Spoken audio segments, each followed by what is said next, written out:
Hello guys, welcome back to my YouTube channel. Ni Clever nk'ibisanzwe. Uyu munsi tugiye kuganira ku nshinga. Verb. Inshinga. So we are going to learn top 25 common verb in English. Tugiye kuganira ku nshinga 25 zikunzwe gukoreshwa cyane mu buzima bwa buri munsi.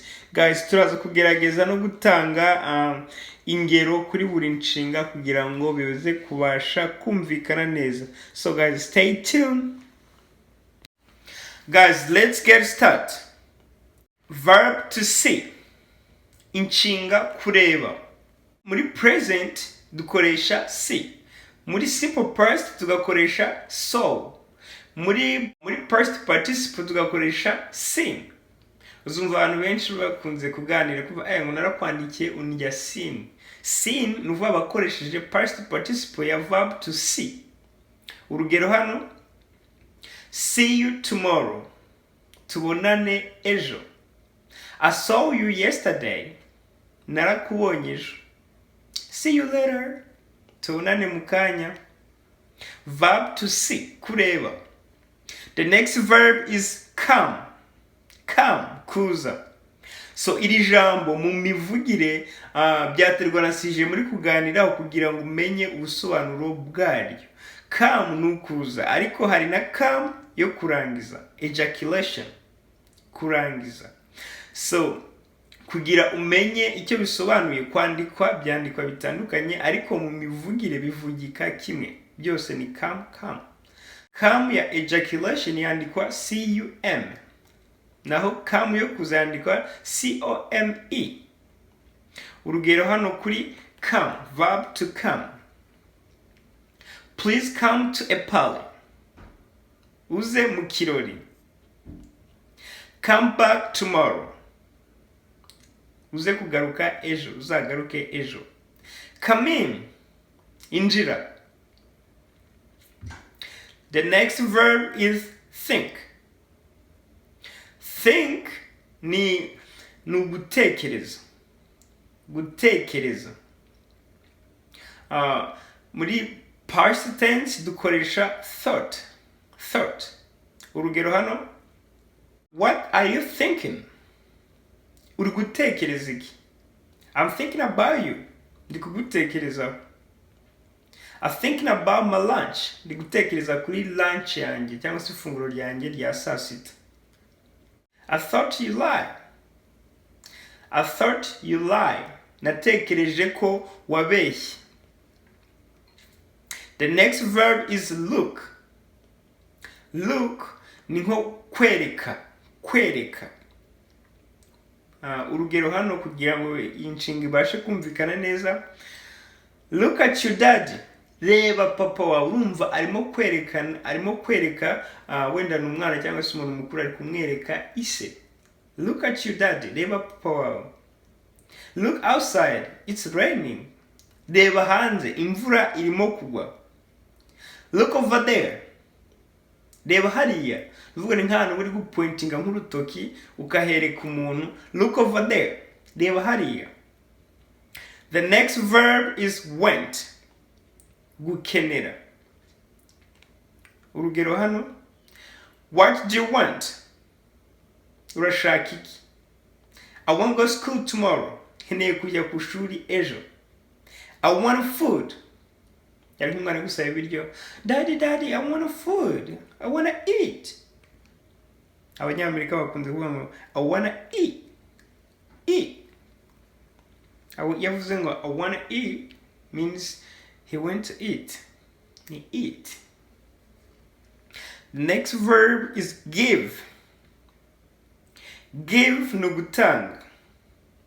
Urugero hano, I'm giving you a ride. Ndi kuguhereza lift.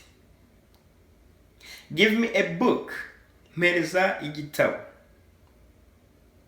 She gave me a middle finger. Yampaye faka.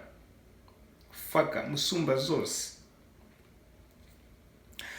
Verb to use. Use, gukoresha. I like using black pen when I'm writing. Nkunda gukoresha ikaramu yirabura mu gihe ndimo kwandika. I use my phone to call. Nkoresha telefone yanjye iyo ndi guhamagara. Don't use much water. Ntukoreshe amazi menshi. Hari igihe amazi abura ugasanga abantu barimo gukora ekonomi y'amazi. Don't use much water. Dukoresheje hano much kubera ko amazi ni ibintu bitabarika. Niyo mpamvu dukoresheje much. So verb to use, gukoresha. The next verb is verb to found. Found, gushaka. Urugero hano, I tried to find suit for wedding. I tried to find suit for wedding. Ndigerageza gushaka ikoti ryo kuzambara mu bukwe. I found you. I found you. Ndakubonye. I tried to find something on internet. Ndikugerageza gushaka ibintu kuri internet. I tried to find something on internet. Tell. Tell. Kubwira. Verb to tell. Kubwira. Urugero. Tell me the truth. Mbwiza ukuri. Cyangwa se mbwira ukuri.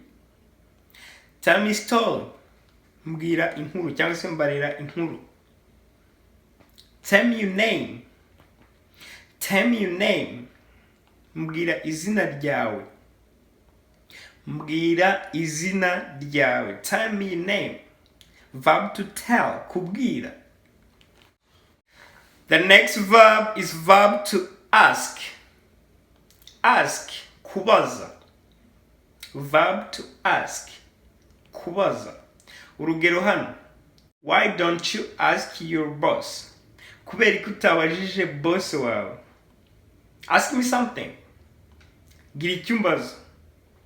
Cyangwa se ask me any question. Mbaza ikibazo icyo ari cyo cyose. Any question. Icyo ari cyo cyose. The next verb is work. Gukora. Work. I went to go work. Nkeneye kujya gukora. I'm working now. Ndimo gukora aka kanya. Exactly, I'm working. Ndimo gukora. They work 10 hours every day. Bakora amasaha 10 buri gihe. They work 10 hours every day. Bakora amasaha 10. The next verb is the verb to seem. Kugaragara. Seem. Kugaragara cyangwa se appear. Ushaka kuvuga appear cyangwa se seem. Urugero hano. The weather seems nice today. The weather seems nice today. Ikirere kirimo kugaragara neza uyu munsi. It doesn't seem like a Christmas. Ntabwo biri kugaragara nkaho ari kuri Noheli. Hari igihe umunsi wo kuri Noheli ugera ukabona abantu bawuciye amazi, ukabona activity nizisanzwe, kabese ko batabigize big deal. Urabona umunsi ntwamenya ko ari Noheli, urabona abantu batabukereye. It doesn't seem like Christmas. The next verb is feel. Ibyiyumviro. Kwiyumva. Ibyiyumviro. Feel. Cyangwa se feeling. Yongeyeho ing form. Nuvuga ngo uba ushize muri present continuous. Ni igikorwa uri gukora ariko gikomeza. Nuvuga ngo ni ibyiyumviro ariko ibyo byiyumviro bigikomeza. Nuvuga ngo byaterwa n'icyo uri gukora kugira ngo ugire ibyo byiyumviro bikomeza, byongeyeho iyo ing form. Feel. Verb to feel. Ibyiyumviro. Kwiyumva. Urugero hano. How do you feel? Uhuye n'umuntu cyangwa se umuntu ararwaye ukamubaza urimo kumva umeze ute? How do you feel? I feel good. Cyangwa se kagusubiza I feel nervous. Ndikumva mfite ubwoba. I feel happy. Ndikumva nishimye. Feel. Kwiyumva. The next verb is a verb to try. Kugerageza. Verb to try. I try my best. Hari igihe umuntu akora nk'ibintu ukamubwira se ko wabyishe. Exactly, I try my best. Nagerageje. I try my best. I try to work hard every day. Ngerageza gukora cyane cyangwa se n'imbaraga buri gihe. I try to work hard every day. Keep trying, never give up. Komeza ugerageze ntucike intege. Keep trying, never give up. The next verb is verb to live. Live. Live ni nko kuva. Kuva nk'ahantu runaka cyangwa se live. Sinzi Kinyarwanda nshobora kubisobanura mubwira byumvikane. Reka dutange ingero kugira ngo bibashe kumvikana neza. You left my car unlocked. You left my car unlocked. Wasize imodoka yanjye idafunze. Leave me alone. Ndeka njyenyine cyangwa se mvaho. I want to leave now. Nkeneye kugenda. I want to leave now. The next verb is verb to call. Call, guhamagara. Please call me now. Please call again later. Uze kongera kugerageza mu kanya. Please call me now. Mpamagara aka kanya. I went to call my mom. Nkeneye guhamagara mama wanjye. Verb to be. Verb to be. Inshinga kuba. Inshinga kuba. Urugero hano, let's be a friend. Reka tube inshuti. I can be a hero. Naba intwari. Cyangwa se I can be your hero. Nakubera intwari. Let's be a friend. It's been long time. It's been long time. Hashize igihe kirekire. Verb to be. Inshinga kuba. The next verb is verb to have. Inshinga kugira. Urugero hano. How much money do you have? Ese ufite amafaranga angana iki? Do you have a pet? Ese ufite agatungo bugufi? Pet ni nk'imbwa, injangwe, nibyo bita pet. Have you seen my dog? Ese wigeze ubona imbwa yanjye? Have you seen my dog? The next verb is verb to do. Do. Verb to do. Urugero hano. Do you love me? Do you have enough money? Does she love music? Nuvuga ngo iyi does ikora kuri third person singular. Ariko uzasanga she, he, it. Niho honyine ushobora gukoresha does. The next verb is verb to say. Say ni ukuvuga. Say something. Gira ikintu utangaza. Say you love me. Mbwira ko unkunda. Say my name. Vuga izina ryanjye. Ku bantu barebye iriya show ya East African Got Talent, ari umutipe w'umunyarwanda wari uririmbye ngo bamwita Tycoon. Yaririmbye ngo say my name, Tycoon. Say my name. I love that. The next verb is verb to get. Verb to get. Urugero hano. Get out of here. Get out of here. Get out of here. What you got? Ese ufite iki? I want to get my money back. I want to get my money back. I want to get my money back. I'm getting tired. I'm getting tired. So nk'igihe uri nko gukora ukumva urarushye, so you say I'm getting tired. Ndananiwe. The next verb is verb to make. Make. Make ni kurema. So urugero hano. Let's go make money. Reka tujye gukorera amafaranga. She made a cake. She made a cake. Yakoze cake. Nuvuga ngo iyi made ni ishobora kuba simple past na past participle ya verb to make. Nuvuga ngo haba muri simple no muri past participle hose ntago bihinduka bikomeza kuba made. She made a cake. Yakoze cake. You make me happy. Waremye ibyiyumviro muri njye cyangwa se waremye ibyishimo muri njye. You make me happy. The next verb is verb to go. Inshinga kugenda. Go back home. Subira mu rugo. I'm going to the beach. Ngiye ku mucanga.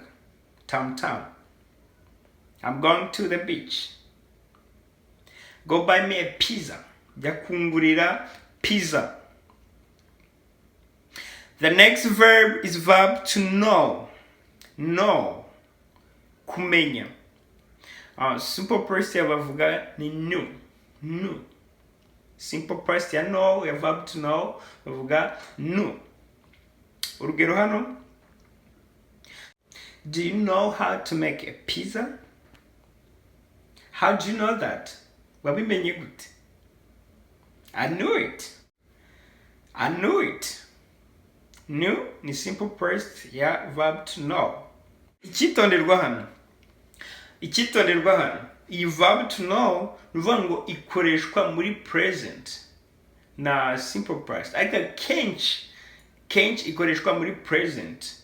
Kuko ntago ushobora kongeraho uvuge nko muri present continuous uvuge ngo I knowing does make sense. Dukoresha I know. Last verb is verb to take. Verb to take ni gufata. Urugero hano, take a candy. Fata bombo. Take a break. When I'm feeling tired, I take a break. Iyo ndi kumva naniwe mfata akaruhuko. I want to take vacation next month.